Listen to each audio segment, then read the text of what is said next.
안녕하세요. 도너 김실장입니다. 이번 영상은 반셀프 인테리어 팁 목공사 편 다음으로요. 수도설비 편인데요. 원래대로라면은 공정순서대로 좀 영상을 올리려고 했는데 어쩌다 보니 목공사 다음으로 올리게 됐어요. 그러나 여러분들은 꼭 공사를 했을 때, 공정을 짜실 때 목공사 전에 1차 전기 작업, 그러니까 배선 작업이 다 돼 있어야 되고요. 그 다음에 이 수도설비도 돼 있어야지만 나중에 목공사를 할 때 가벽이나 가구에 이런 배관들을 매립시킬 수 있다는 점, 이 점은 꼭 유념을 해두시고 영상을 봐주시기 바라겠습니다. 수도설비 공정은 겉으로 보기에는 간단해 보이지만 마감이 끝나고 나서 하자가 났었을 때 노출되어 있지 않다면 탈이나 마루 그리고 가구 등 마감을 다시 뜯고 보수를 한 뒤에 다시 마감을 해야 하고 누수로 인한 주위 다른 곳까지도 재시공을 해야 되기 때문에 작은 부분이라도 많은 비용이 발생합니다.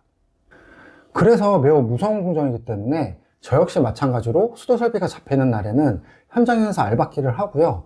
공정을 진행되는 동안 계속 체크를 하고 공사가 끝난 뒤에도 어떤 부속에서는 누수가 없는지, 구배는 제대로 잡혀갖고 배수는 원활히 흘러나가는지, 이런 부분을 정말 꼼꼼히 다 체크를 해요.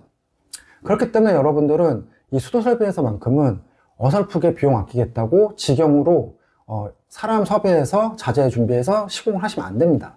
설비업체한테 맡기셔야 돼요. 턴키로요. 그렇다고 해서 외주업체한테 맡긴다고 해서 여러분들이 손 놓고 있으라고 말씀드리는 건 아니에요. 여러분들은 반세프로 하시는 거기 때문에 인테리어 업체가 아니기 때문에 처음으로 거래하는 업체의 확률이 거의 99%일 거잖아요. 그렇기 때문에 이 설비업체가 일하는 스타일이나 아니면은 얼마나 꼼꼼히 하는지 여러분들은 모르시고 거래를 하실 수밖에 없어요. 그렇기 때문에 여러분들이 눈으로 확인하는 게 가장 중요하다는 거, 이 수도설비 같은 경우에는. 여러분들이 만약에 인테리어 업체한테 공사를 맡겼는데 어떤 시간이 지나서 어떤 부분에서 누수가 발생을 했어요. 아니면은 뭐 배수가 원활하지 않아서 역류가 일어난다던가. 그럴 때 여러분들은 설비업체한테 따지겠어요? 아니면 인테리어 업체한테 따지겠어요? 물론 설비업체도 잘못이 있지만 저는 인테리어 업체 탓이 더 크다고 생각을 합니다. 그런 부분 체크하고 관리하라고 인테리어 업체한테 비용을 지불을 하는 거잖아요. 이와 마찬가지로 반셀프 같은 경우에는 여러분들이 시공사이고 책임자입니다.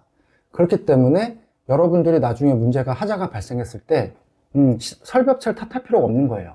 여러분들이 체크를 안 한 여러분들 시공사가 잘못된 겁니다. 그렇기 때문에 수도설비 같은 경우에는 여러분들이 조금 더 다른 공정에 비해서는 바짝 신경을 쓰셔야 돼요. 그렇다고 너무 많이 겁을 먹을 필요는 없습니다. 설비라는 게 하자가 두려운 공정이지만 반대로 FM대로 기본만 철저히 지킨다면 수십 년 동안 짱짱하게 사용할 수 있기 때문이에요.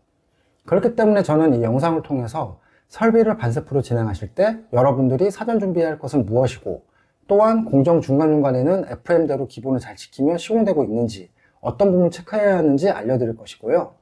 그리고 공정이 끝난 후에도 어떻게 체크를 하면 되는지 하나씩 알려드릴 거예요. 설비 공정은 크게 급배수 공사가 있고 보일러 배관 공사가 이렇게 있는데요. 이번 시간에는 급배수에 대해서 먼저 알아볼 거예요. 급배수 설비는 크게 상업 공간에서는 주방이 있을 것이고요. 주거 공간에서는 화장실과 주방이 있을 겁니다. 먼저 상업 공간의 주방부터 설명드려 보겠습니다. 그렇다면 설비 공사가 진행되기 전에 여러분들이 준비해야 될 거는 무엇이 있을까요? 딱 하나만 준비하시면 되는데요. 어떤 집기들을 사용할 거고, 그 집기들의 위치는 어디이고, 냉수만 필요한 집기인지, 아니면 냉온수가 다 필요하고, 아니면 뭐 배수까지도 필요한지, 이런 부분들을 다 파악을 해 놓으셔야지만 나중에 설비업체가 공사를 진행할 때 그 설비업체가 위치에 맞게 설비 공사를 해 놓을 거니까요. 그러면은 한 가지 예시를 보면서 설명을 한번 드려볼게요. 이 도면은 상업 공간의 주방인데요. 여기서 급배수가 필요한 것은 여기 소형 싱크대와 이쪽에 있는 메인 싱크대와 식기세척기, 그리고 벽 반대편의 싱크대와 정수기, 그리고 제빙기에 필요하겠죠. 또 배수 같은 경우에는 주방의 바닥에 물이 빠질 수 있도록 이렇게 트렌치 배수가 있고요. 온수를 쓸 수 있도록 온수기 위치 또한 잡아 놓으시면 되고요. 이런 식으로 일단 급배수가 필요한 집기들의 종류와 사이즈, 위치부터 정확히 파악을 해 놓으셔야 되는 거죠. 그리고 냉수만 필요한 곳, 아니면 온수도 함께 필요한 곳, 또 배수만 필요한 곳을 파악하고 알고 계셔야 합니다. 예를 들면 제빙기는 냉수만 필요한 집기겠지요. 물론 어떤 집기가 들어가는지 알려주면 외주업체에서 알아서 해주겠지만 제가 위에서 뭐라고 말씀드렸죠? 여러분들이 책임자입니다. 다 매립되고 나서 설비업체 탓해봤자 소용이 없어요. 그렇기 때문에 최소한으로 이 정도는 알고 계셔야지만 여러분들이 공사가 진행되는 도중에도, 그 다음에 공사 끝난 다음에도 설비 공사가 제대로 됐는지 확인을 할 수 있으신 거예요. 사전 준비는 이 정도면 충분하고요. 그 다음에는 이제 공사가 진행되는 동안 여러분이 체크할 것이 있는데요. 일단은 수도 설비는 급수관, 그 다음 배수관 두 가지로 나눠지는데요. 이 두 가지를 다 체크를 할 수 있어야 됩니다. 첫 번째는 급수배관인 일명 A콘이라고 불리는 PB관인데요. 먼저 보온재가 쓰여져 있는 PB관을 쓰는지 꼭 확인하셔야 돼요. 요즘에는 많이 줄긴 했는데 아직도 이 보온재의 중요성을 모르고 보온재 없는 PB관으로 시공하는 업체들이 있습니다. 이 보온재는 여러분들이 많이 아시는 것처럼 겨울철에 수도가 어는 것을, 동파를 막아주는 기능도 있지만 그 이상 중요한 기능도 가지고 있어요. 바로 그건 PB관의 부식을 막을 수 있다는 겁니다. 급수에 쓰이는 PB관과 그리고 보일러 배관 시공을 할 때 쓰는 엑셀 파이프를 고정할 때 이런 결속선을 많이 쓰는데요. 이 에이콘이 PB배관이 결속선에 직접적으로 맞닿아 있으면은 시간이 지나면서 결속선에 의해 부식이 됩니다. 또한 보온재가 있다고 하더라도 과도하게 세게 묶는다면은 이 얇은 결속선이 보온재까지 파고들고 역시 PB관을 부식시켜 하자의 원인이 되기도 합니다. 그런데 이런 보온재도 없이 PB관이 결속선과 직접적으로 맞닿아 있다면 시간이 지나서 배관이 부식이 되거나 파이면서 누수가 발생할 수밖에 없습니다. 또한 이런 부식이 일어나기까지는 몇 년의 시간이 걸리기 때문에 나중에 무상으로 AS 받기도 힘들기 때문에 중요한 부분이니까 꼭 알고 계셔야 되고요. 그 다음으로는요, 무리하게 PB관이 꺾여 시공되는지도 체크를 하셔야 돼요. PB관이 꺾여 있는 곳이 있다면 계속된 강한 수압으로 인해 역시 시간이 지난 뒤에 그 부분이 터져서 누수가 발생할 수 있습니다. 물론 약간씩 휘어지는 것은 지장이 없지만 15도 이상 꺾여진 부분이 있다면 꼭 외주업체한테 이런 PB관 부속인 엘보를 쓰라고 말해야 돼요. PB관은 공정 중에는 이 두 가지만 체크하면 되는데요. 여기서 반세프의 어려움이 나오는데, 여러분들이 작업자한테 이런 부분을 계속 디테일하게 지적을 하면은 아마 작업자가 나는 이렇게 일 못한다, 당신이 전문가야? 내가 전문가지, 이러면서 짐 싸서 가려고 할 거예요. 이럴 때 여러분들은 절대 흔들려서 붙잡으시면 안 되고요. 성금을 날리는 한이 있더라도 다른 설비업체를 섭외하는 게 맞아요. 제가 말씀드렸다시피 설비공사는 끝나고 나서 하자가 발생하면 엄청난 비용이 발생하기 때문에 성금을 날리고 제대로 된 업체를 섭외하는 것이 결과론적으로는 비용을 더 아끼는 결과가 됩니다. 그렇기 때문에 이 점은 꼭 명심을 하시길 바라겠습니다. 두 번째는 하수배관인 PVC 파이프인데요. PVC 파이프에서 체크하실 가장 중요한 포인트는 구배입니다. 급수는 수압으로 물이 이동하기 때문에 물이 밑에서 위로 가든지 위에서 밑으로 가든지 대각선으로 가든지 관계가 없습니다.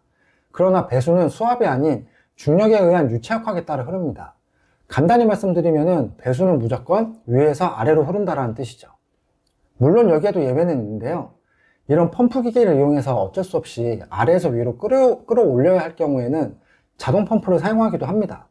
그러나 이건 말 그대로 억지로 끌어올리는 것이기 때문에 중력에 의한 자연 배수에 비하면 원활한 배수가 되지 못할 확률이 매우 큽니다. 그렇기 때문에 가능한 자연 배수라는 것이 원칙입니다.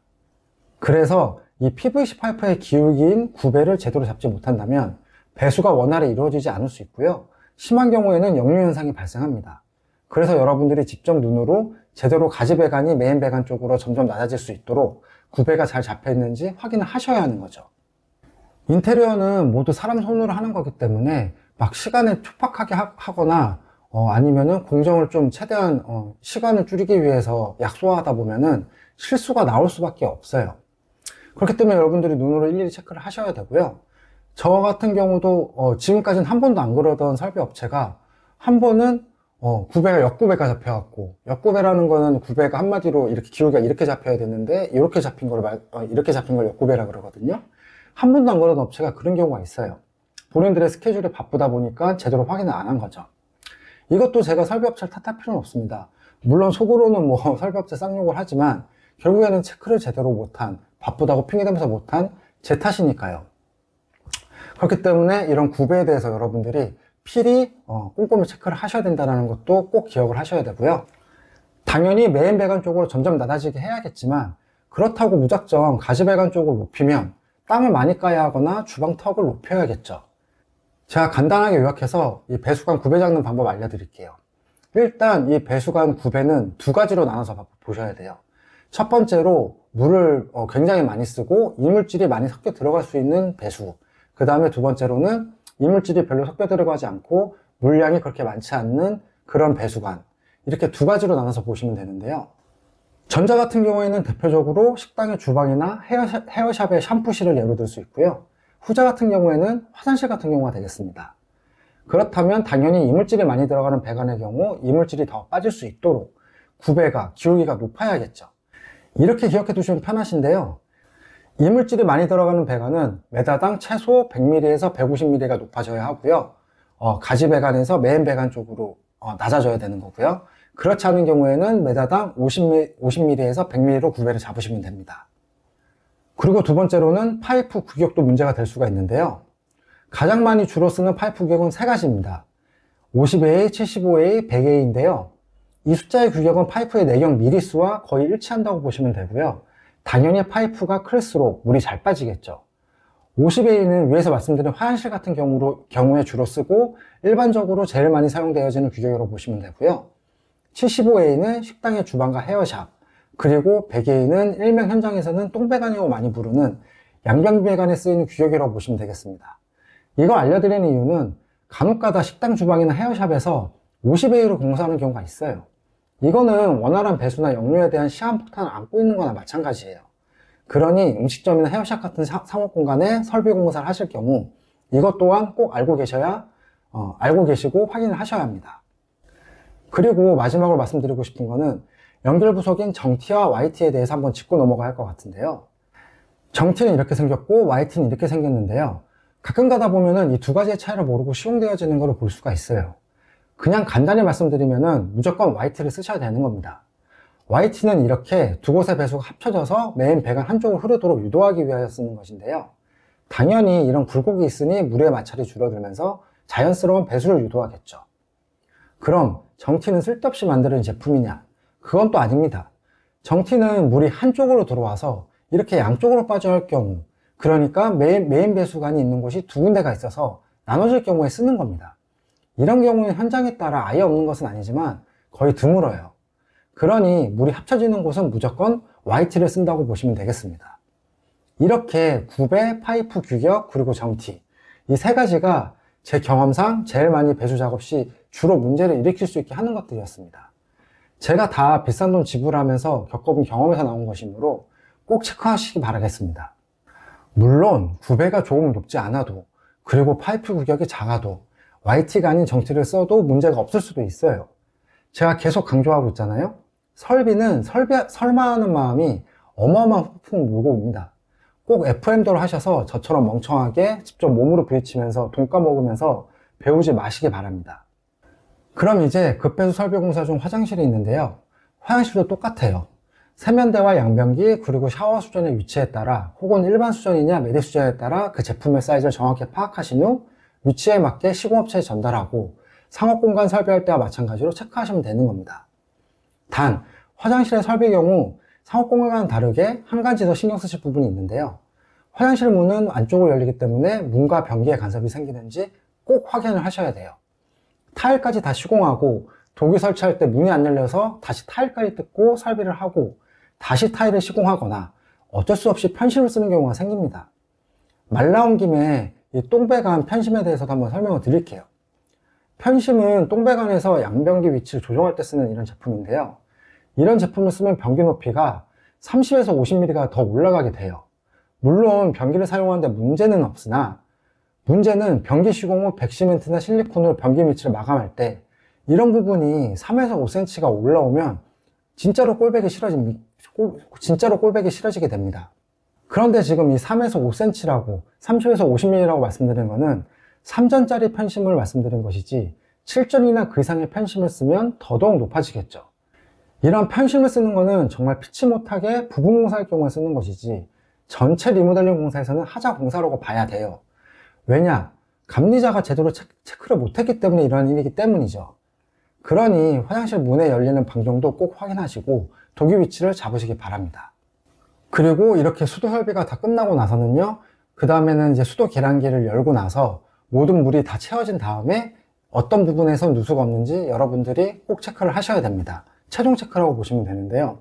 특히 급배수의 대다수의 하자는 배관 자재보다는 배관 부속에서 일어나기 때문에 각 부속을 손으로 만져보시고 물이 묻어나오는지 체크를 하셔야 합니다. 그리고 배수 역시 물을 부어보면서 잘 흘러내려가는지 최종 확인을 하시면 되겠습니다. 마지막으로 이제 수도설비 비용에 대해서 말씀을 드려야 되는데요. 이 수도설비 같은 경우에는 아무래도 현장 상황이나 아니면은 어떻게 시공하냐에 따라서, 그리고 집기가 얼마만큼 많이 들어가냐에 따라서 비용 차이가 좀 많이 나는 편이기 때문에 제가 지금부터 말씀드릴 거는 약간 통상적으로 큰 변수 없을 경우를 예로 들어서 설명을 드리는 거고요. 그리고 지금 2024년 12월이거든요. 지금이 이 영상 찍는 시기가. 그렇기 때문에 나중에 시간이 지나고 나서 이 영상 보였을 때는 비용 차이가 날 수 있다는 거. 이 두 가지를 유념하시고 나서 비용 산출해 보시기 바라겠습니다. 일단 첫 번째로 설비공 같은 경우에는 수도설비 기공 같은 경우에는 지금 25만 원이고요. 조공은 20만 원을 받고 있어요. 그리고 장비 같은 거를 준비를 안 해놓으시면은 장비대로 한 3만 원 정도를 추가로 받으십니다. 자재비는 PV관과 PVC 파이프는요, 대략적으로 매다당 부속 포함하여 12,000원 정도 잡으시면 되고요. 추가적으로 전기온수기나 트렌치 아니면 뭐 트랩 이런 부분이 들어간다면은 제품에 따라 금액이 추가가 될 것입니다. 그리고 밥이랑 뭐 음료수 이런 거 먹어야 되잖아요. 그리고 식비랑 음료 비용 합쳐가지고 한 푼당 한 13,000원 정도씩 들어간다고 계산하시면 될 거예요.